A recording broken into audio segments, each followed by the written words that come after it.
Oi, gente. Bom dia, né? Eu sou a professora Ediane, professora de matemática. E hoje nós vamos estar fazendo aqui a resolução do simulado, tá bom?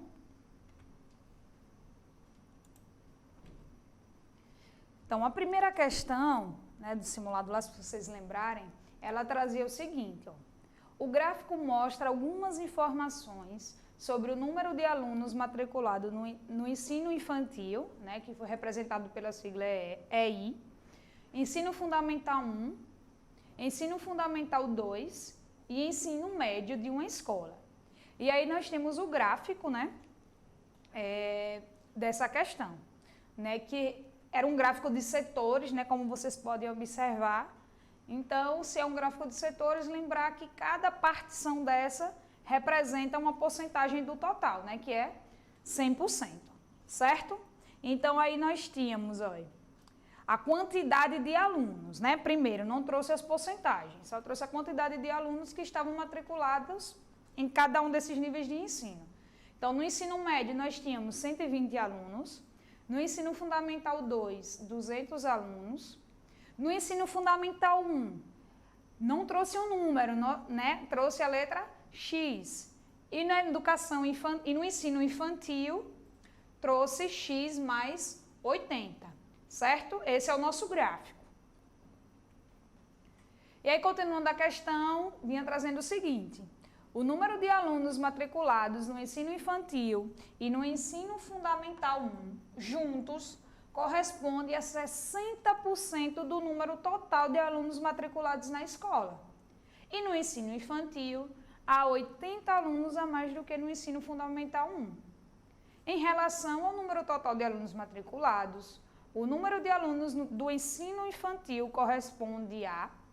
Então, como vocês podem observar, né, a questão trouxe várias informações, tá? Mas aí essa informação que diz assim, ó, no ensino infantil há 80 alunos a mais do que no ensino fundamental 1. Essa informação, ela já veio lá no nosso gráfico. Se no ensino fundamental 1, não tem número, né? Então foi representado por uma incógnita, né? Ou variável, que foi a letra X.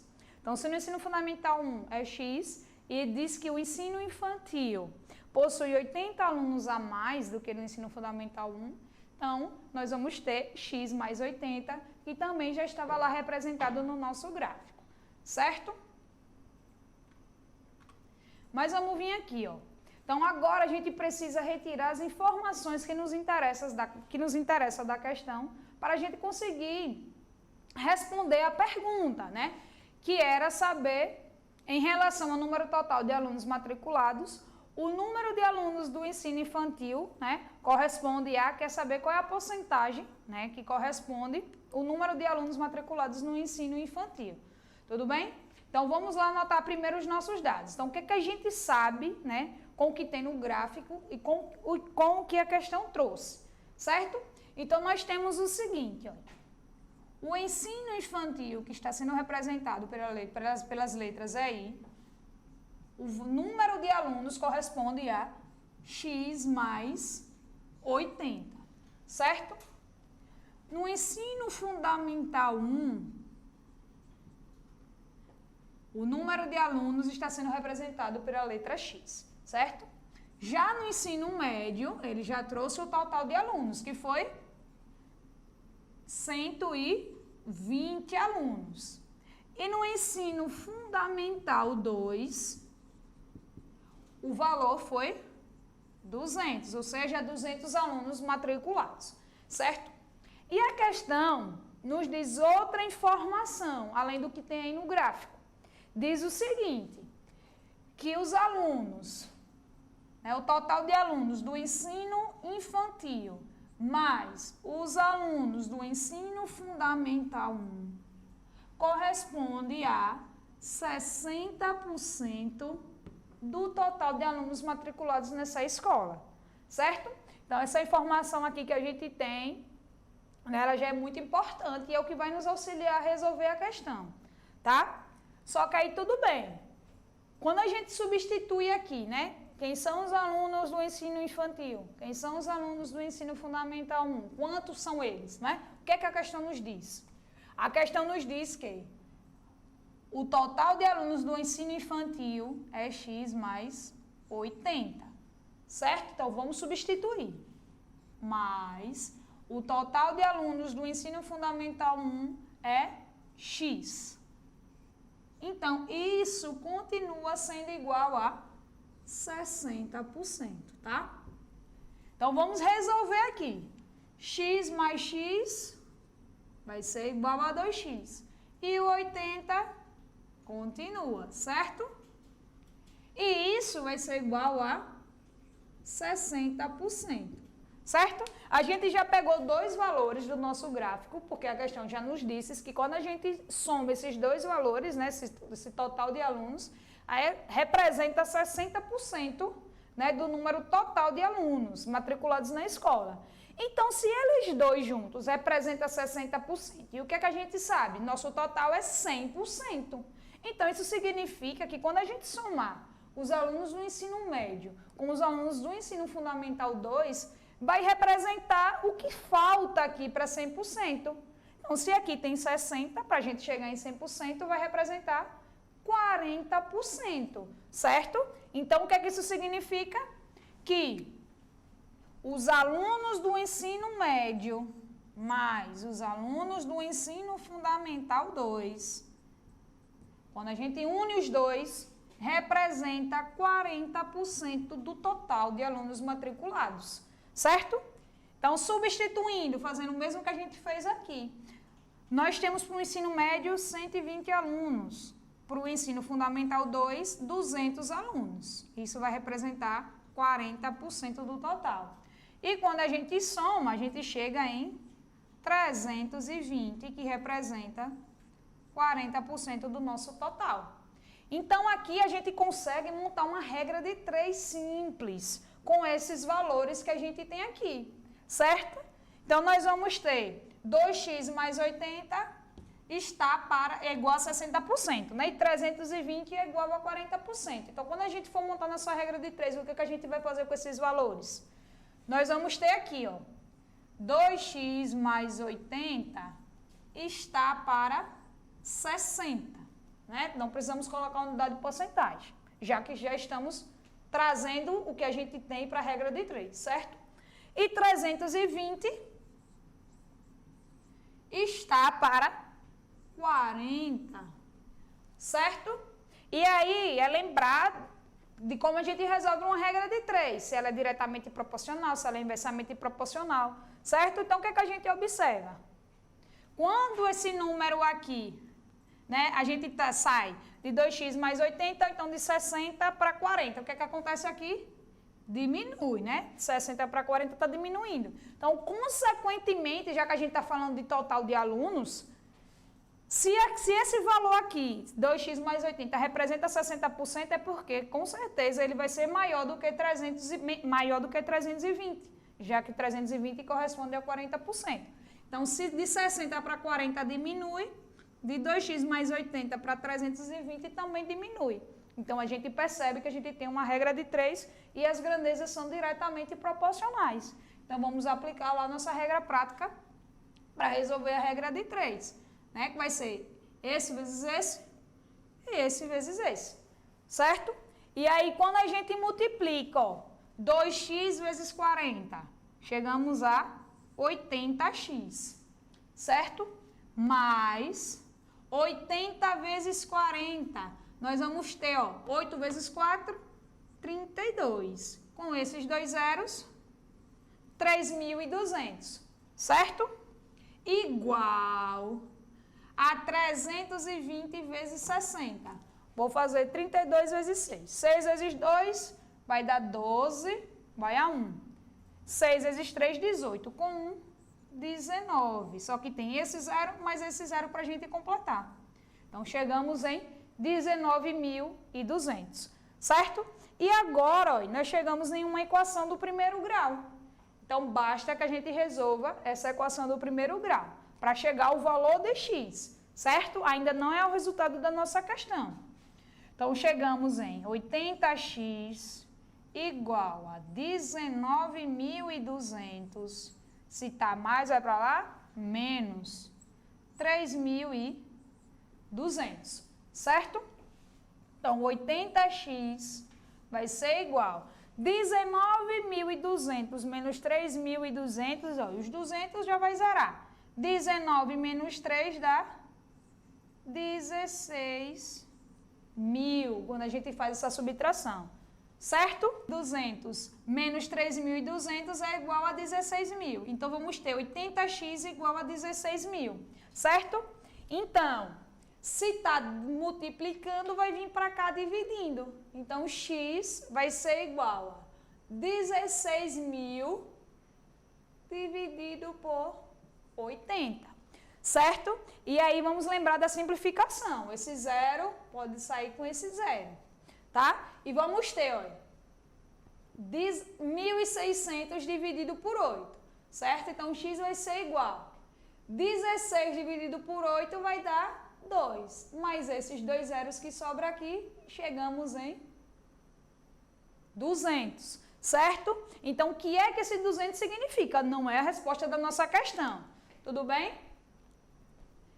Esse 200, o que é que ele está me dizendo?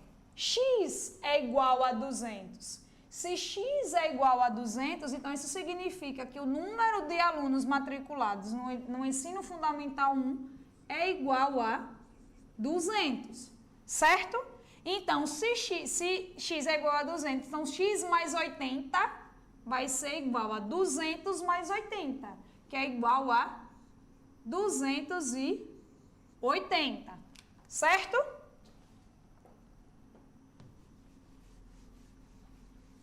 Mas o que é que a questão quer? O que é que a questão quer saber? A questão quer saber, né, qual a porcentagem, né, de alunos matriculados no ensino infantil em relação ao número total de alunos. Então, quer saber em porcentagem, 280 vale quanto do total, tá?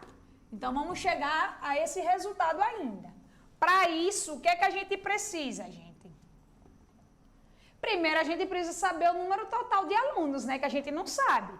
A gente sabe separadamente, né? Sabe do ensino fundamental 2, do ensino médio, do ensino fundamental 1 e do ensino infantil. Então, para a gente saber o total de alunos matriculados, precisamos somar o total de alunos, né, desses 4 níveis de ensino. Então, nós vamos ter o total de alunos, ó, 280 mais 200 mais 320. A gente já realizou a soma desses dois. Então, 320, certo? Que aí esse total representa 100%, certo? Então, quando a gente somar aqui, nós vamos ter 280 mais 200, 480. 480 mais 320 vai ser igual a 800, certo? Só conferir aí essa sominha que vocês vão ver que está tudo ok, tá? Então, nós temos que 800 alunos representa quanto? 100%, certo? E a questão quer saber quanto vai representar 280, não quer saber a porcentagem de alunos matriculados no ensino infantil, tá? Então, nós vamos ter 280 representando quantos por cento? Tá certo, gente? Novamente, uma regra de 3. E se vocês observarem, ela também continua sendo diretamente proporcional. Porque se aqui diminui, aqui também diminui a porcentagem. Certo? Vou só retirar o sinal da porcentagem para a gente realizar nossos cálculos, tá bom? Então, se ela é diretamente proporcional, esse vezes esse. Não é isso, gente? Então, vamos lá. 800 vezes x vai dar 800x. Igual a 280 vezes 100. Multiplicar por potência de 10, tem que lembrar lá, é muito simples. Repete o número que a gente já tem, 280, e acrescenta a quantidade de zeros, certo? Então, 1, 2, tá bom? Então, vai ficar x igual a 28.000. Se está multiplicando, vem para cá, dividindo. E aí, quando a gente simplifica, ó, zeros com zeros, chegamos em 280 dividido por 8. Ah, está na dúvida de fazer, faz a continha aqui rapidinho, ó, da divisão. 28 dividido por 8, só vai poder ser 3, 4 vai passar. 3 vezes 8 dá 24, certo? Quando a gente subtrai, chegamos aqui em 4, baixamos o 0, que dá 40, dividido por 8 vai dar 5. 40 menos 40, 0. Então, o que é que isso significa? Está me dizendo aqui que x foi igual a 35. Mas a nossa grandeza aqui não é porcentagem. Então, isso significa o quê? Que o número de alunos, né, matriculados no ensino infantil é igual a... O número de alunos não. A porcentagem, né, que representa o número de alunos matriculados no ensino infantil é 35% em relação ao total. E isso nos dá o nosso item D. Certo, gente? Nosso item D, 35%, tá? Vamos para a segunda questão. A segunda questão, ela já traz aí, ó, 3 termos de uma PG. Diz o seguinte, ó, se x menos 1, x mais 1 e x mais 7 são, nessa ordem, os 3 primeiros termos de uma progressão geométrica, o quarto termo é, e tem aí os itens correspondentes, tá? Então, vamos lá. Falou de PG, né, precisamos lembrar de algumas partes, né, de alguns conceitos importantes que vêm dentro do conteúdo de progressão geométrica, certo? Então, vamos lá. Primeira coisa que ele nos diz é o quê? Que é uma PG, não é isso? Então, primeiro nós temos que é uma PG, certo? Depois nos falam que tem 3 termos. O nosso primeiro termo corresponde a x menos 1, não é isso? O nosso segundo termo corresponde a x mais 1. E o nosso terceiro termo corresponde a x mais 7. E quer saber o quarto termo, tá? Então, vamos lá. Um conceito importante que a gente, único, não precisa lembrar de fórmula, de PG, de nada disso. A gente precisa lembrar lá de um conceito inicial que a gente vê em PG, que diz o seguinte, que 3 números, né, 3 valores, eles podem ser considerados os 3 primeiros termos de uma PG se somente se o segundo termo ao quadrado, certo? For igual ao produto dos outros 2 termos. Então, o que é que isso significa quando a gente traz aqui para números, né? Para sentenças matemáticas, certo? Então, o que é que isso quer dizer? O segundo termo ao quadrado. Então, quem é meu segundo termo? X mais 1 está ao quadrado. Tem que ser igual ao produto dos outros 2 termos. Então, vai ser x menos 1 vezes x mais 7, certo? Como a questão já diz que são os 3 primeiros termos de uma PG, então isso aqui é verdade, tá? Isso é válido. Então, a gente precisa resolver essa expressão que encontramos para poder achar o valor de x, e aí a gente consegue identificar quanto vale o primeiro, quanto vale o segundo, quanto vale o terceiro termo. Tá? E a partir daí a gente vai conseguir chegar num quarto termo, que é o que a questão nos pede. Tá certo? Então, vamos lá. X mais 1 ao quadrado. Isso aqui é um produto notável. Certo? Quadrado da soma de 2 termos. Certo? Então, vamos lá. Então, como é que resolve, lembrando lá do produto notável? Isso aqui é quadrado do primeiro termo. Se é o mais, então, mais. 2 vezes o primeiro termo vezes o segundo. Então, é 2 vezes x, 2x. Vezes 1, continua sendo 2x. Mais o segundo termo ao quadrado, que é 1. 1 ao quadrado continua sendo 1. Certo? E aqui fazemos a distributiva da multiplicação. X vezes x, x ao quadrado. X vezes 7, mais 7x, certo? Menos 1 vezes x, menos x. Menos 1 vezes 7, menos 7. Tá ok? E aqui agora, ó, a gente vai organizar, né? Quem tem a letra vai para o primeiro membro, quem não tem letra continua no segundo membro, certo? Ou vai para o segundo membro. Então, aqui nós ficamos x ao quadrado. Tem x ao quadrado do lado de cá? Tem. Está positivo, vem para cá? Negativo, certo? Mais 2x. Tem x do lado de cá? Tem. Nós temos, olha, 7x menos x. Quando a gente resolve isso aqui, a gente chega em 6x. Continua positivo, né? 7 é maior do que 1, certo? Então, se está positivo, vem para cá, negativo, certo? O 1 vai vir para o lado de cá. Não tem mais ninguém com x, então... esse já saiu, só ficou aqui. Menos 7, se está mais, vem para cá, menos. Então, agora a gente resolve. X ao quadrado menos x ao quadrado, aí, isso aqui dá zero. 2x menos 6x dá menos, né? Sinais diferentes diminuem com o sinal do maior. Então, menos 4x. Igual a menos, com sinais iguais, soma e conserva o sinal. Então, menos 8, certo? Então, mantendo aqui o sinal negativo ainda, ó. Então, fica menos x igual a menos 8. Tá multiplicando, vem dividindo. Então, temos que menos x é igual a 8 dividido por 4 é 2. Com o sinal negativo, menos 2. X não pode ficar negativo, precisamos multiplicar por menos 1. Então, quando a gente multiplica toda a expressão por menos 1, fica menos o menos, fica mais. Então, fica x igual a 2. Certo? Altera o sinal dos dois lados da equação, certo? Então, se estava menos, ficou mais, se estava menos, ficou mais.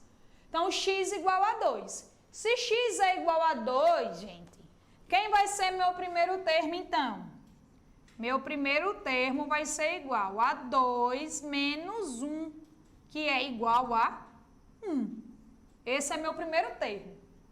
Meu segundo termo vai ser 2... não é isso? X vale 2. Então, 2 mais 1, que é igual a 3. E o meu terceiro termo é igual a 2 mais 7, que é igual a 9. Aí, outra coisa que a gente precisa lembrar agora, certo?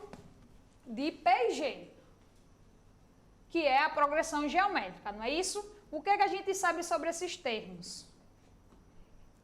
Existe uma razão entre eles, não é? E se é progressão geométrica, está relacionada com a multiplicação. Então, para a gente encontrar a razão, né? Que aqui vocês estão vendo, é 1, depois é para 3, depois é para 9 e assim vai, não é? Então, para a gente encontrar a razão de uma PG, que é representado pela letra Q, o que a gente faz? Pega o termo, o segundo termo, né? Divide pelo primeiro. Ou pega o terceiro, divide pelo segundo. E vocês vão ver que a razão é a mesma. Então, se eu pego 3, que é mais fácil, né? Divido por 1, gente. Isso aqui já é igual a 3, né? E vocês podem comprovar que realmente a razão é 3, é só fazer. 9 dividido por 3 também vai dar 3. Então, o que é que a gente chegou? Que a nossa razão, né, da PG é igual a 3. Então, como é que eu faço para descobrir o quarto termo? Quem é o quarto termo? Vai ser o terceiro termo vezes a razão, certo? Então, meu quarto termo vai ser igual a 9 vezes 3. Então, meu quarto termo é igual a 27, que nas nossas alternativas lá é o item A, certo? Então, vamos continuar aqui, tá bom? Então, essa terceira questão, ó. Durante um exercício da Marinha de Guerra, empregaram-se sinais luminosos para transmitir o código Morse, tá? Esse código, ele só emprega duas letras, que são sinais, né? Que é ponto e traço. Então, as letras que a gente utiliza no código Morse vai ser só o ponto e traço, né? Segunda questão. Então, as palavras transmitidas tinham de 1 a 6 letras, certo? Então, o número de palavras que podiam ser transmitidas é... Então, o que é que a gente primeiro precisa entender aí nessa questão? Anotar os dados, né? Como eu sempre digo. Então, a gente tem duas possibilidades, né, para serem as letras dessas palavras. Então, só podem ser ponto e traço. Outra coisa que a questão traz é que as palavras, elas tinham de 1 a 6 letras. Então, elas podiam ter 1, podiam ter 2 letras, 3, 4, 5 e 6. E aí quer saber o número de palavras que podiam ser transmitidas. Então, a gente tem que verificar todas as possibilidades, certo? Então, vamos cá. Então, primeira coisa, a gente só tem 2 possibilidades, né, para serem as letras. Só podem ser ponto ou, né, e traço. Ponto e traço, certo? Em nenhum momento da questão diz que só se utilizar uma, não pode utilizar outra. Então, as podem se repetir, né? Pode ser ponto e ponto quando for uma palavra com 2 letras. Pode ser traço e traço. Pode ser ponto e traço e ponto. Então, deixou livre. Então, podem se repetir. Não deu nenhuma restrição, certo? Então, além disso que a questão trouxe, ela falou que mais? Que tinha... as palavras, né, tinham de 1 a 6 letras. Então, a gente tinha palavras, uma letra, certo? Tinha palavras com 2 letras, palavras com 3 letras, palavras com 4 letras, palavras com 5 letras e palavras com 6 letras, certo? E agora a gente precisa testar nossas possibilidades, tá bom? Isso aqui, se vocês observarem, lembrarem lá, essa questão a gente vai resolver pelo princípio fundamental da contagem, certo? Que é aquela parte inicial lá, quando a gente começa a estudar análise combinatória, é aquela parte inicial. Então, quantas possibilidades tem aqui para essa palavra de uma letra? A gente tem 2 possibilidades, então... o número 2, né? 2 possibilidades. Aqui pode ser representado por um ponto ou por um traço, tá? Para a palavra de 2 letras, a primeira letra pode ser o quê? Um ponto ou um traço. E como eu disse lá no início, não deu restrição. Então, aqui também pode ser outro ponto ou outro traço. Pode se repetir, certo? Não restringiu. Então, para a palavra de 2 letras, e lembrando, o princípio fundamental da contagem, a gente tem uma multiplicação, certo? Então, aqui a mesma coisa, a primeira letra dessa palavra tem 2 possibilidades, a segunda vai ter 2 possibilidades também, e a terceira também terá 2 possibilidades, certo? E assim sucessivamente, na de 4, vai ter 2, 2, 2 e 2. A de 5 letras tem 2 possibilidades para a primeira, 2 para a segunda, 2 para a terceira, 2 para a quarta e 2 para a quinta, certo? E a mesma coisa na de 6. Lembrando sempre que é uma multiplicação entre os fatores, certo? Princípio fundamental da contagem. Tá bom? E o que é que a gente observa aqui, ó? Aqui é o total de possibilidades, né, que teria para uma palavra com uma letra. Aqui para a palavra de 2 letras.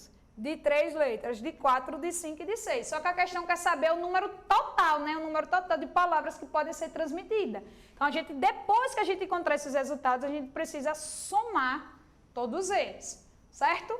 Então, aqui para uma letra, né, gente, só tem 2 possibilidades, né? Para de 2 letras, seria 2 vezes 2, que é 4 possibilidades, certo? Possibilidades, 4 possibilidades, tudo bem?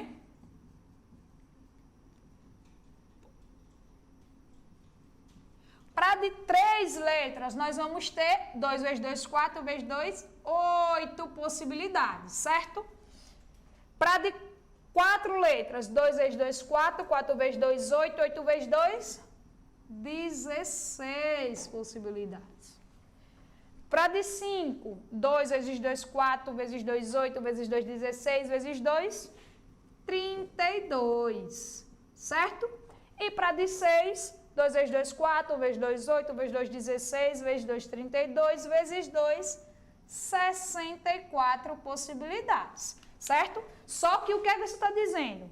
São 2 possibilidades para uma palavra com uma letra, 4 possibilidades para uma palavra com 2 letras, 8 possibilidades para palavras com 3 letras, 16 possibilidades para palavras com 4 letras, 32 possibilidades para palavras com 5 letras e 64 possibilidades para palavras com 6 letras. Então, para a gente achar o total de possibilidades com essas palavras de 1 a 6 letras, a gente precisa somar todas as possibilidades que a gente encontrou para cada uma delas.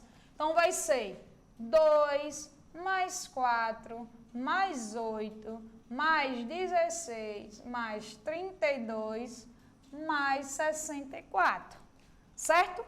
Quando a gente soma aqui, ó, 2 mais 4, 6, 6 mais 8, 14, 14 mais 16, dá 30, 30 mais 32, 62, 62 mais 64, nós vamos chegar em 126 possibilidades, certo?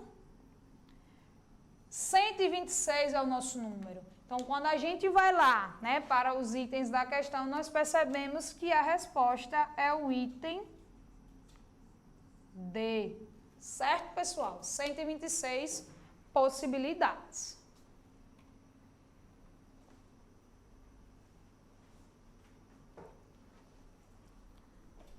Já essa quarta questão, ó, ela veio relacionada a juros compostos, né? E deixou bem claro aí até na questão, caso, né, alguém tivesse dúvida. Já trouxe sobre o tipo de juros que era, que você sabe que nós temos 2 tipos, o simples e o composto, certo? Então, vamos lá. Qual deve ser o capital inicial que um cidadão deve aplicar em um fundo de renda fixa que utiliza o sistema de juros compostos e que rende 20% ao ano, de modo que ele tenha R$ 1.440, né, ao final de 2 anos. Então, gente, olha, a primeira coisa que a gente precisaria fazer nessa questão é separar, né, o que a questão trouxe, os dados que a questão trouxe, certo? Então, vamos lá. Então, a questão primeiro, já disse que quer saber o capital inicial, que a gente lembra lá que é representado pela letra C, certo?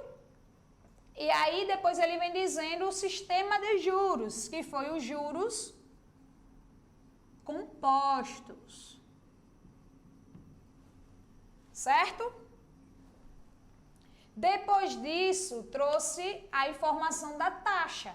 Disse que rendia 20% ao ano. Então, a taxa, que é representada pela letra I, rendia 20% ao ano, certo? E depois trouxe o montante, né? Já que é o que vai ter, né, no final, que é o montante. É a soma do seu capital inicial com os seus juros, certo? Então, o montante foi de 1.440, certo? E trouxe o prazo ou o tempo, que foi de 2 anos, certo? Então, primeira coisa que a gente tem que fazer quando se depara com a questão de juro é verificar se a unidade da taxa está igual à unidade do tempo. E a gente já observa aqui sim, que está. A taxa é 20% ao ano e o tempo é de 2 anos, certo?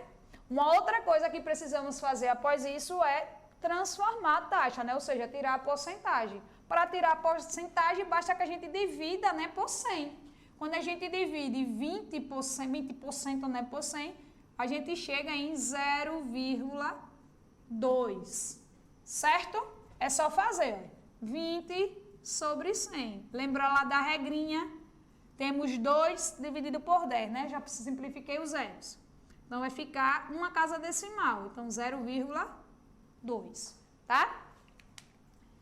E outra coisa, já anotamos os dados, mas e agora? Onde é que a gente vai substituir esses valores, não é? Então, temos que lembrar das fórmulas que a gente tem, certo? Se a gente tem capital, taxa, montante e o tempo, a fórmula de juros compostos que a gente vai usar é a do montante, que é igual ao capital vezes 1 mais I, ou seja, a taxa, elevado ao tempo, certo? Então, essa é a formulazinha que a gente vai usar para encontrar, né, o valor do nosso capital, já que a gente tem todos os outros valores, né, para substituir aqui. Então, o montante, ele foi de 1.440, não é isso? O capital é o que a gente está em busca, então ele continua sendo C. 1 mais a nossa taxa transformada é 0,2. E o nosso tempo é 2, tá?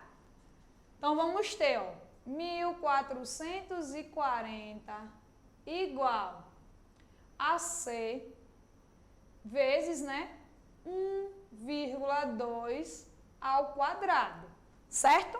Então, precisamos resolver, né, quanto é 1,2 ao quadrado. Fazendo a multiplicação rapidinho, ó, 1,2 vezes 1,2.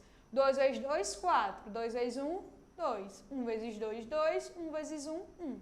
Quando a gente soma, chegamos em 144, né? O resultado, mas não é essa a resposta, né, gente? 2 casas decimais, então aqui também precisa ter 2 casas decimais. Então, 1, 2. Sempre de trás para frente. Então, 1.440 é igual a C vezes 1,44, certo? Ou, reorganizando, né? Lembrando lá de equação do primeiro grau, nós ficamos primeiro com o valor, né, numérico e depois vem a variável. Então, 1,44C. E agora, o que a gente faz? Então, o que é que isso vai nos dizer? Que C é igual a 1.440 dividido por 1,44. E aí, vamos realizar essa divisão, né? 1.440 dividido por 1,44. Só que o que a gente tem que fazer? Ó, vamos reorganizar aqui essa divisão. Precisamos tirar essa vírgula do número decimal, né? Precisamos transformar ele em número inteiro. Então, se tem 2 casas decimais aqui, aqui não tem nenhuma, né? Então, a gente precisa, se tem 2 casas decimais, acrescentamos 2 zeros no que não tem e tiramos a vírgula dele. Então, fica 144. Olha que conta bonita e fácil de fazer, rapidinho, ó. Já temos aqui, ó, 144. Dividido por 144 só pode ser 1. Que vai dar 144. Vai zerar. Vou baixar um 0, 0 no quociente. Um 0, 0 no quociente. O outro 0 no quociente. Então, o que é que a gente encontrou? Que o nosso capital é igual a 1.000. Então, qual é a nossa resposta lá? C igual a 1.000, não é? Então, nosso capital é igual a R$1.000, certo? Que é o nosso item C. Tudo bem? Bem fácil, bem rapidinho essa. É só lembrar da fórmula, né? Substituir as coisas e que dá tudo certo, tá? Conferindo aí o nosso item C, tá? Então, vamos para a quinta. A quinta, né, já foi um pouco mais elaborada, né? Já trouxe mais dados, né? Tudo mais. Mas foi relacionada a juros simples. Juros simples, o nome já diz, né? É mais simples de resolver do que o composto, né? Dependendo de como vem, tá? Então, vamos lá. Ó. Adriana e Leonardo investiram R$20.000. sendo 3/5 desse valor em uma aplicação que gerou um lucro mensal de 4% ao mês durante 10 meses, certo? O restante foi investido em uma aplicação que gerou um prejuízo mensal de 5% ao mês durante o mesmo período. Então, ambas as aplicações foram feitas no sistema de juros simples.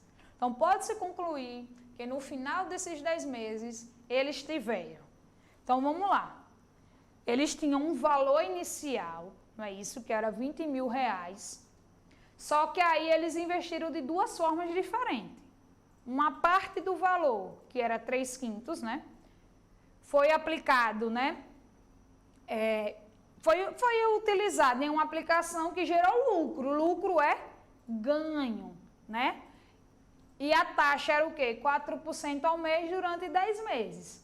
Já o resto, né, de 3/5 desse valor foi investido em outra, né, aplicação que gerou um prejuízo, ou seja, eles perderam dinheiro, não é? E aí já foi uma outra taxa, mas durante o mesmo período. Tá? E aí quer saber, né, quando finalizou esses 10 meses com essas duas aplicações, se eles tiveram, né, o que eles tiveram, se tiveram prejuízo, se tiveram lucro, aí de acordo com as alternativas. Então, vamos lá trazer todos esses dados da questão. Primeira coisa é juros simples, certo? Juros simples. O capital, certo? O capital, vou botar como C, tá? Que foi o inicial, era todo o dinheiro que eles tinham e que eles investiram. Foi 20.000, não é isso? 20.000, só que o que aconteceu? Foi dividido em dois capitais, eu vou chamar de C1, que foi 3/5 de 20.000. Então, é assim que a gente resolve. Lembrando lá do DI, lembrando lá de multiplicação de fração, o DI vira multiplicação, certo? E C2 vai ser o que sobrar aqui, tá bom? Então, vamos fazer 3/5 de 20.000. Então, vamos lá, ó. Tem várias formas que a gente pode fazer aqui essa multiplicação. Já pode simplificar aqui direto, vou simplificar direto, ó. Vou pegar 20.000, já que está multiplicando, vou dividir primeiro por 5, fazer o nosso cancelamento. Lembra lá o método do cancelamento? Então, vou ficar com 3 vezes, quando eu dividir por 5 aqui, vai dar 1. Então, não vai precisar mais aparecer esse 1. 20.000 dividido por 5, gente, 20 dividido por 5 vai dar 4. Mais os 3 zeros, 4.000, certo? Então, vou chegar aqui, 3/5 de 20.000 é igual a 3 vezes 4.000, que vai ser igual a 12.000, certo? Então, esse é o valor do meu capital, do primeiro investimento lá, que gerou lucro, certo? Então, se esse aqui é 3/5 de 20.000, então, o que sobrou, né, foi investido em outra aplicação. Então, é o que falta aqui para chegar em 20.000. Então, meu capital 2 vai ser 8.000, certo? E agora sim, agora vamos separar as taxas, o que está relacionado com lucro, prejuízo, certo? Então, esse capital 1 aqui, ele foi aplicado, né, e gerou um lucro, né? Então, a gente já sabe, o que a gente encontrar lá é ganho, ele ganhou, certo? Só que qual era a taxa? Eu vou chamar de I1, certo? I1 foi de 4% ao mês. Quando a gente tirar essa porcentagem aqui, a gente vai chegar em 0,04. É só dividir 4%, tá? I1 foi 4% e o tempo foi 10 meses, certo? Então, tá em mês, então tá ok, não precisamos fazer mais nada, tá bom? Essa foi a aplicação C1 com I1, é a aplicação que gerou lucro, certo? E qual foi a taxa relacionada a C2? A taxa relacionada a C2, eu vou chamar de I2, foi 5%. 5% ao mês também. Então, quando eu dividir por 100, vai dar 0,05, certo? E aqui gerou prejuízo, tá? Então, aqui é perda, tá? Então, vamos primeiro fazer cada uma, certo? Com o que a gente tem, para saber quais foram esses valores de ganho e de perda. Tudo bem? Então, vamos aqui, ó. Nós vamos ter aqui primeiro para C1, juros igual a CIT. Alguns de vocês podem conhecer como CIT sobre 100 também, mas lembre, eu já dividi por 100 a taxa. Então, a gente não tem necessidade de colocar aqui sobre 100, porque a gente já organizou a taxa, certo? Já fez essa divisão por 100. Então, basta a gente só fazer o produto mesmo, para encontrar os juros, certo? Então, os juros vai ser igual, primeiro do C1, certo? Então, vai ser 12.000, certo? Vezes, cadê a nossa taxa 1? 0,04 vezes o tempo, que foi 10. O tempo é para as duas aplicações, lembra lá da questão, certo? Então, os juros vai ser igual, ó. Vou continuar aqui, ó, 12.000 vezes 0,04 vezes 10, ó. A vírgula vai dar uma casinha para trás, então vai ficar 0,4, certo? E agora quando a gente faz, ó, 12.000 vezes 0,4, nós vamos ter, ó, 0, 0, 0, 4 vezes 2, 8, 4 vezes 1, 4. O 0 aqui, 0, 0, 0, 0 e 0. Certo? Então, a gente chega 0, 0, 0, 8, 4 e 0. Tem uma casa decimal, não é? Então, a vírgula vai estar aqui. Então, que valor é esse? Esse 0 aqui desconsidera. Chegamos que os juros foi igual a 4.800, certo? 4.800. Esse é o juro que representa o lucro. Então, foi obtido um lucro de 4.800, certo? Na primeira aplicação, o lucro. Tudo bem? Então, agora vamos ver quanto foi o valor do prejuízo.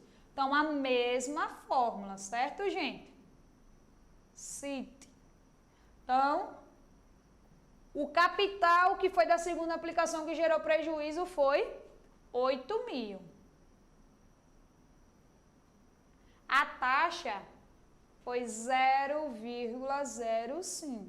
E o tempo foi o mesmo. Então, 10. Certo?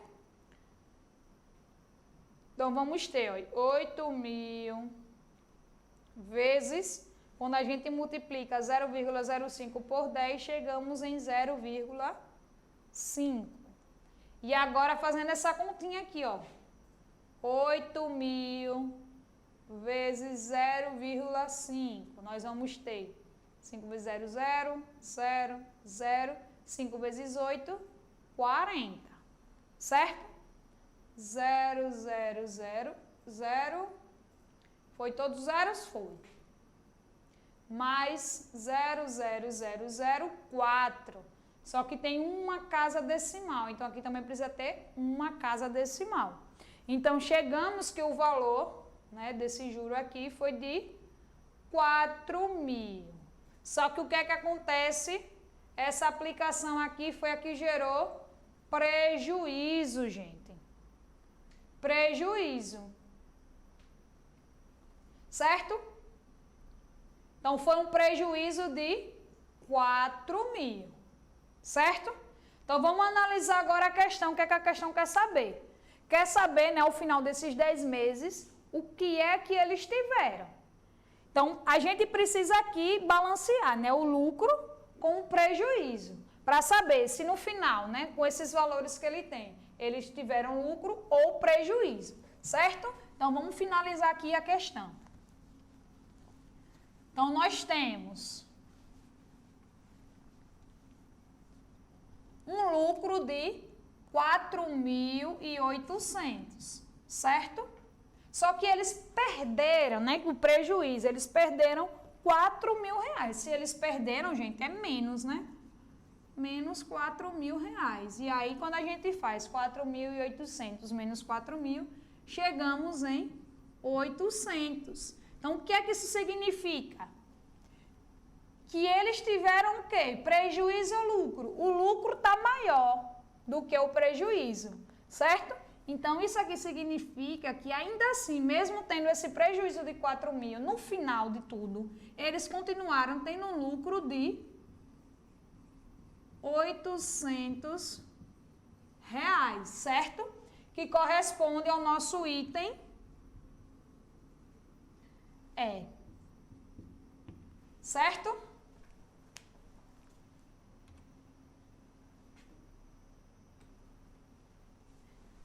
Já nessa sexta questão, trouxe o seguinte, ó, essa a gente tem que fazer ela com calma, certo? Prestar atenção em todos os detalhes que a questão traz e anotar, como eu sempre digo, os dados, tá bom? Então, nós temos o seguinte, ó, 4 amigos, Abel, Bruno, Caio e Daniel, são colecionadores de figurinhas. Sabe-se que Abel possui metade da quantidade de figurinhas de Daniel, mais 1/3 da quantidade de figurinhas de Caio. Que Bruno possui o dobro da quantidade de figurinhas de Caio, mais a 1/4 parte da quantidade de figurinhas de Daniel. E que Daniel tem 60 figurinhas e que Abel e Bruno possuem a mesma quantidade de figurinhas. Então, muita informação, né? Então, os 4 amigos possuem juntos, tá? Então, vamos lá. Como eu falei, o primeiro passo é separar todas essas informações para a gente começar a entender o que é necessário para resolver, certo? Então, vamos lá. Primeiro, quem são esses amigos? Abel, Bruno, Caio e Daniel. Vou representar ele com as iniciais, certo? Então, Abel, A, Bruno, B, Caio, C e Daniel, D, certo? Aí vamos lá. Abel possui metade da quantidade de figurinhas de Daniel, mais 1/3 da quantidade de figurinhas de Caio. Então, Abel vai ser quem? Quantidade de figurinhas de Daniel sobre 2, já que é metade, certo? Mais 1/3, gente. 1/3 da quantidade de figurinhas de Caio. Então, vai ser a quantidade de Caio sobre 3. 1/3, certo? Bruno, ele possui o dobro da quantidade de figurinhas de Caio. Então, o dobro é 2 vezes C. Mais a 1/4 parte da quantidade de figurinhas de Daniel. Então, mais 1/4 parte de Daniel vai ser D sobre 4, certo? Aí depois ele só diz isso, ó, Daniel tem 60 figurinhas, então já deu o valor de figurinhas que Daniel tem. E depois só disse que Abel e Bruno possuem a mesma quantidade, então A é igual a B, certo? Então, vamos lá agora. Com esse valor que a gente encontrou aqui de Daniel, a gente vai conseguir organizar aqui para que fique em função de uma variável só. Tá bom? Para a gente encontrar quanto é que vale C. Então, vamos lá. Se é D sobre 2, é 60 sobre 2 mais C sobre 3. Bruno vai ser 2C mais 60 dividido por 4, ou sobre 4, ou 60 quartos, certo? Então, isso aqui é igual, ó, 60 dividido por 2 é igual a 30. C sobre 3 continua, tá? Isso aqui vai ser igual a 2C mais 60 dividido por 4 dá 15, certo? Então, agora a gente já melhorou, né? A quantidade de figurinhas para Abel e a quantidade de figurinhas para Bruno, certo? Então, agora, ó, e a gente sabe o quê? Que A é igual a B. Então, quando a gente igualar essas duas equações aqui, ó, a gente vai encontrar o valor de C, que é o valor de figurinhas de Caio. E, consequentemente, vai encontrar o valor de figurinha tanto de Abel quanto de Bruno, certo? Então, vamos lá, igualando A a B, certo? Então, nós vamos ter, ó, A vale 30 mais C sobre 3. B vale 2C, não é isso? Mais 15, certo? Então, vamos organizar nossa conta. Nós vamos ter, ó, C sobre 3 menos 2C igual a 15, se está mais em menos, certo? Menos 30. Então, o que é que a gente precisa fazer aqui para somar essas frações com denominadores diferentes? Nós vamos tirar o mesmo C. Entre 3 e 1, vai dar o próprio 3. 3 dividido por 3, 1. 1 vezes C, C. Menos 3 dividido por 1, 3. Vezes 2C, 6C.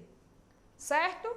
Igual 15 menos 30 vai dar menos 15. Certo? Então, vou trazer essa conta para cá. Ué. O 3, aliás, vamos primeiro somar, né? Então, nós vamos ficar com, ó, menos 5C sobre 3 igual a menos 15. Não é isso? Então, se esse 3 está dividindo, ó, o que tem a variável, vai vir para cá multiplicando. Então, vai ficar menos 5C igual a menos 15 vezes 3, vai dar menos 45. Certo? Então, menos C é igual a menos 45 dividido por 5. Então, menos C é igual a menos 45 dividido por 5 é igual a menos 9. Quando eu multiplico aqui por menos 1, lembra, a variável não pode ficar negativa. Então, nós vamos chegar aqui, C é igual a 9. E o que é que esse 9 significa? Significa que a quantidade de figurinhas de Caio é igual a 9. Certo? Então, já encontramos quanto vale C. Então, basta, gente, que a gente substitua aqui, que a gente vai achar a quantidade de Abel e a quantidade de Bruno. Lembrando que elas são iguais. Quando a gente encontrar de um, já vai encontrar do outro. Certo? Então, aqui nós vamos ter, ó, 30 mais 9 sobre 3, né? C vale 9. E aqui nós vamos ter 2 vezes 9 mais 15. Isso aqui vai ser igual a 30 mais 9 dividido por 3, gente, é 3. Então, isso é igual a 33. E aqui, se quiser fazer, ó, vocês vão ver que é o mesmo valor, ó. 2 vezes 9, 18, mais 15, também dá 33, certo? Só que a questão quer saber, os 4 amigos possuem juntos, então a gente precisa somar, ó. 33 mais 33, certo? Mais 9 mais 60. 33 mais 33 vai dar 66, tá? 9 mais 60 vai dar 69. Quando a gente somar aqui, ó, 66 mais 69, ó, 9 mais 6, 15, vai a 1. 1 mais 6, 7. 7 mais 6, 13. Vamos chegar em 135. E o que é que isso significa? Que os 4 juntos possuem 135 figurinhas, certo? Que é o nosso item E. Certo?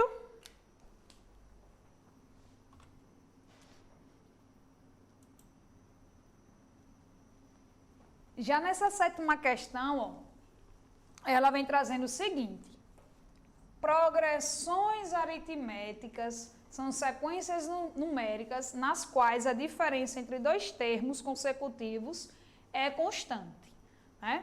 Então, aí é a definição de progressão aritmética, né, gente? Então, a sequência 5, 8, 11, 14, 17, aí tem um espaço aí, né? Significa que continua tendo termos. 68 e 71. É uma progressão aritmética finita, que possui, então quer saber quantos termos essa sequência ou essa progressão, né, aritmética possui, certo? Então, vamos lá. Ó. Primeira coisa que a gente precisa lembrar, né, qual é o significado, né, o que essas coisas, esses valores que estão aparecendo aí, significa em uma PA, né? Nos disse que é progressão aritmética. Então, o que é que nós temos aí? O que é que a gente sabe da progressão aritmética e precisa lembrar? Que existe uma razão entre esses termos, que é representado pela letra Rzinho, certo? E como é que a gente faz para encontrar essa razão?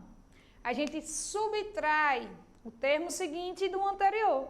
Então, vamos ter 8 menos 5, que é igual a 3. E para confirmar, ó, é só fazer o próximo, que seria 11 menos 8, que quando a gente realiza essa subtração, também dá 3. Então, a gente confirma que a nossa razão, né, da PA é igual a 3. E se eu quero descobrir quantos termos tem, então a gente precisa lembrar lá da nossa fórmula, que vai ser AN igual a A1 mais N menos 1 vezes R, certo?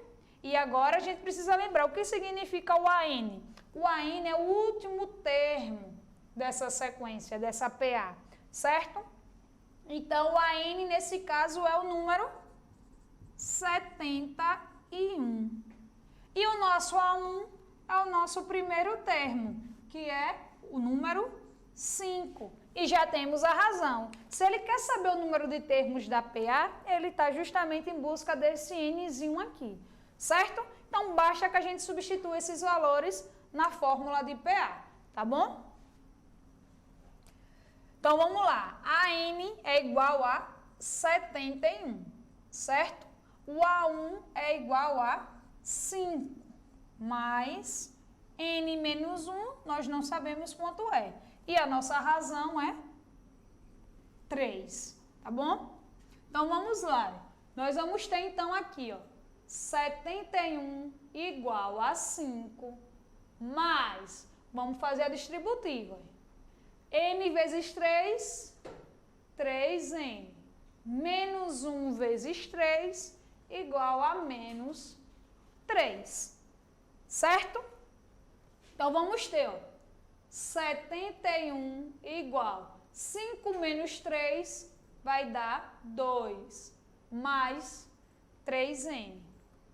Então, vamos ter agora, ó, 71, vou organizar já aqui, não é isso a minha equação? Se está 2 positivo, vem para cá, negativo. Igual a 3N, certo? 71 menos 2 vai ser igual a 69, igual a 3N. Então, a gente pode reescrever assim, ó. N igual a 69, se está multiplicando, vem para cá, dividindo. Então, quando a gente divide 69 por 3, nós chegamos em 23. Então, o que é que isso quer dizer? Que a nossa PA possui 23 termos, que é o nosso item D. Certo? Então, bastava lembrar da formulazinha, o que cada coisa significa, que vocês encontrariam facilmente aí, tá bom?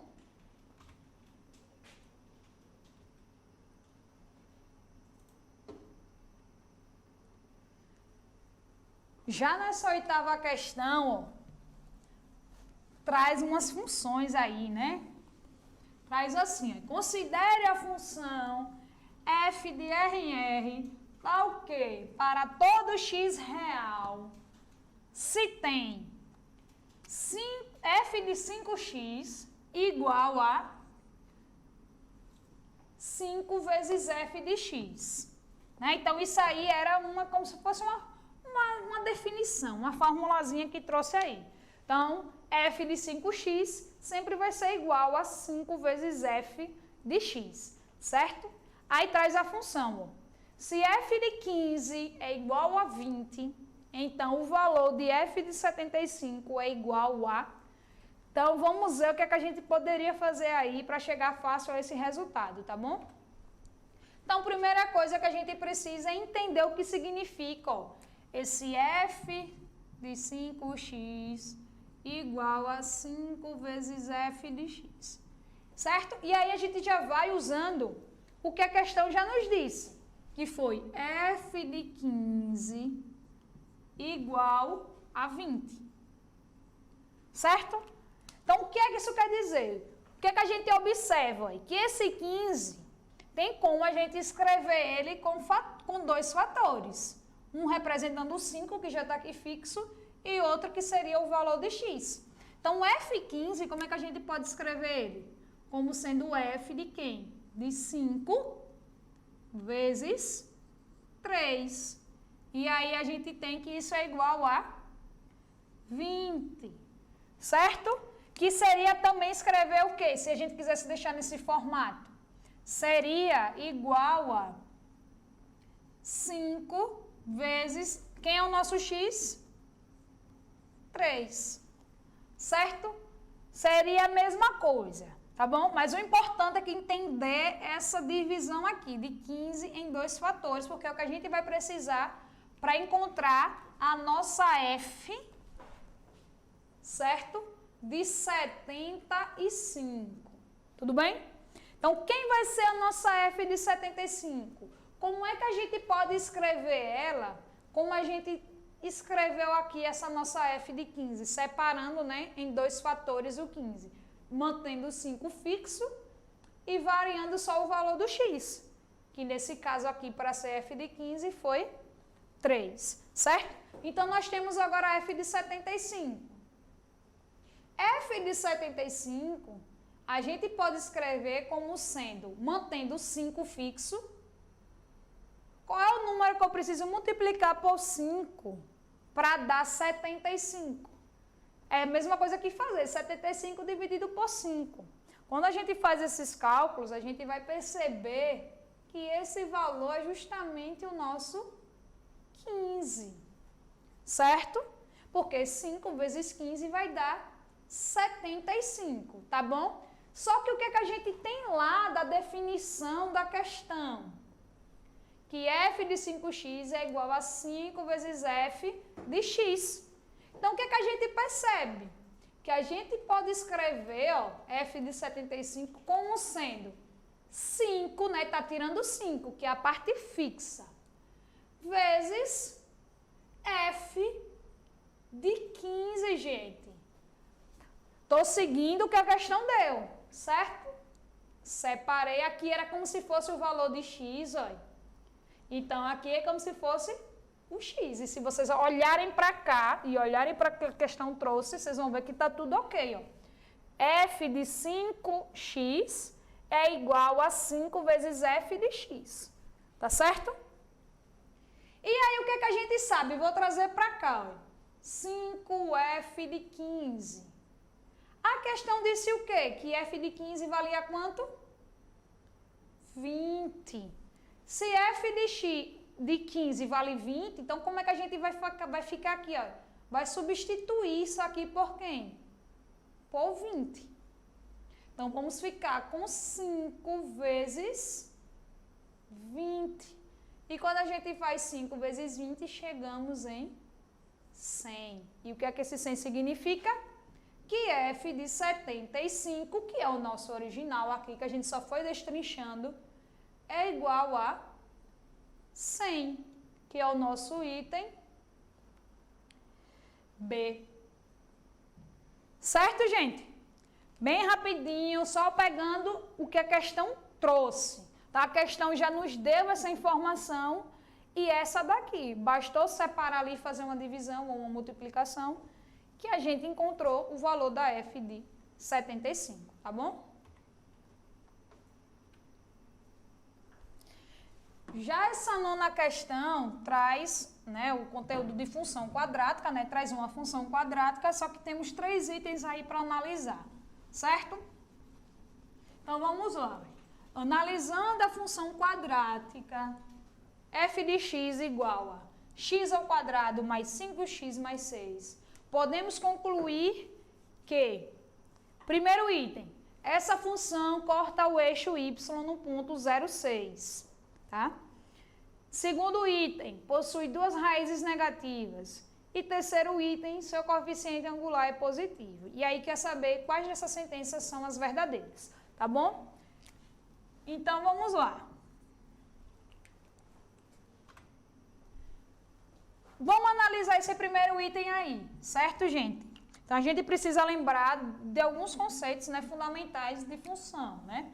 Que serve tanto para a função do primeiro grau quanto para as outras funções, né? Nesse caso a gente tem uma função quadrática. Então a nossa função quadrática, ela é f de x, não é isso? Igual a x ao quadrado mais 5x mais 6. Não é isso? Beleza. Então, quer saber, ó, o item 1 está dizendo o seguinte, essa função corta o eixo y no ponto 0,6. Como é que a gente faz para descobrir onde a função corta o eixo y? Vai ser justamente no ponto em onde x vale 0, é onde a gente zera esse x. Lembrando que f de x a gente também pode trocar por y. É a mesma coisa escrever isso aqui, ó. Certo? f de x é igual a y, tá bom? Então, esse primeiro item aí, quando a gente for analisar, o que é que a gente tem que fazer? Onde tem x na função, a gente tem que colocar 0. Então, como ficaria? Y igual a 0 ao quadrado mais 5 vezes 0 mais 6. Então, y é igual, isso aqui é 0, só sobrou 6. Então, realmente, quando o x for igual a 0, y for igual a 6, ou seja, nós vamos ter o ponto 0,6. Então, o item 1 é verdadeiro, certo? Agora, analisando o item 2. O item 2 diz que essa função possui... O item 2 diz que essa função possui 2 raízes negativas, tá? Então, para saber, vamos ter que usar, né, a formulazinha de Bhaskara. Então, o que é que a gente tem? Delta, né, primeiro. Delta é igual a b ao quadrado menos 4 vezes a vezes c. Então, delta vai ser igual a quem? Quem é meu b? 5. Então, 5 ao quadrado menos 4. A é quem? 1. E c é quanto? 6. Então, isso aqui é igual a 5 ao quadrado vai dar 25. Menos 4 vezes 1, menos 4. Menos 4 vezes 6, menos 24. Certo? E aí chegamos, ó, que delta é igual a 1. Certo? Se delta é igual a 1, raiz de delta é igual a 1 também. Certo? Mas vamos agora encontrar as raízes. Para encontrar as raízes é a formulazinha lá do x, que é igual a menos b mais ou menos raiz de delta sobre 2 vezes a. Então, isso aqui vai ser igual a quem, ó?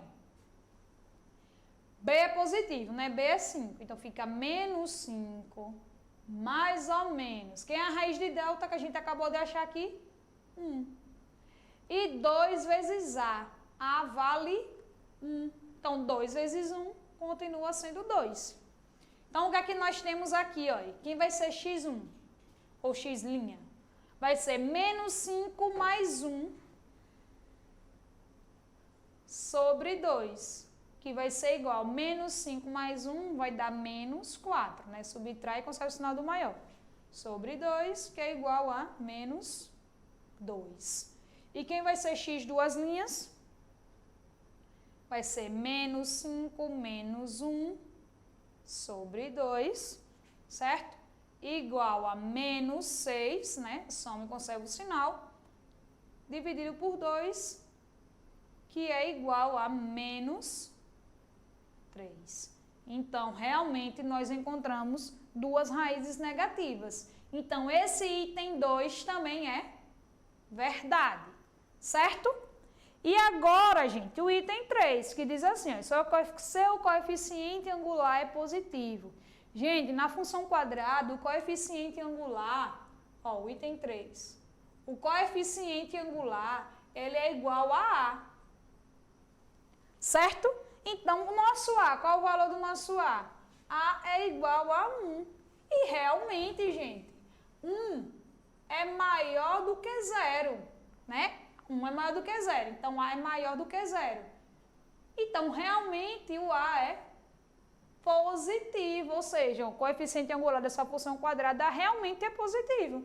Então, o item 3 também é verdade. Então, o que é que a gente tem? Que o item 1, o item 2 e o item 3 são verdadeiros. E a resposta, né, o nosso gabarito será o nosso item A. Ou seja, 1, 2 e 3. Todas essas 3 sentenças são verdadeiras, tá bom? Para finalizar, né, o nosso simulado, né, foram 10 questões. E nessa 10ª questão, algumas pessoas se confundem, né, que vai vir lá de análise combinatória também. Muitas vezes a gente confunde arranjo com combinação. Qual é a diferença de arranjo para combinação?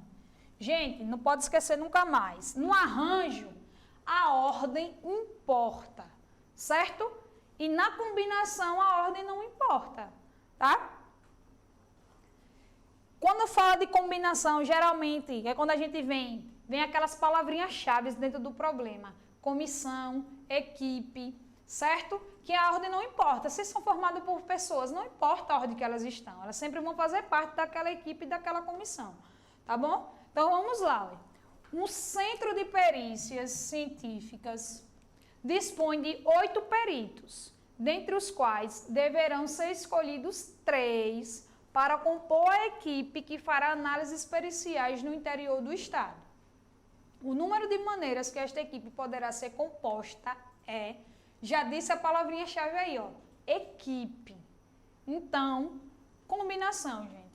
A ordem não importa. O importante é ter 3 peritos desses 8, certo? Se vai estar o A, o B, o C nessa ordem, depois vai estar o B, o C e o A, não interessa, continua sendo o A, B e C, continuam sendo as 3 pessoas. A ordem não importa. Então, a gente precisa lembrar lá da formulazinha de combinação, certo? Que ela vai ser dada por C de N tomados P a P igual a N fatorial sobre P fatorial N menos P, tudo isso fatorial, certo? Mas aí vamos entender o que é, quem é esse N e quem é esse P. Gente, são 8 peritos, né? Não é o total? Então, N é igual a 8. E P é como eu quero organizar, né? De 3 em 3. A equipe só pode ter 3. Então, o meu P é 3, certo? E agora vamos substituir na fórmula, tá bom? Então, nós vamos ter aqui aí C de 8 tomados 3 a 3 igual a N fatorial. Então, 8 fatorial.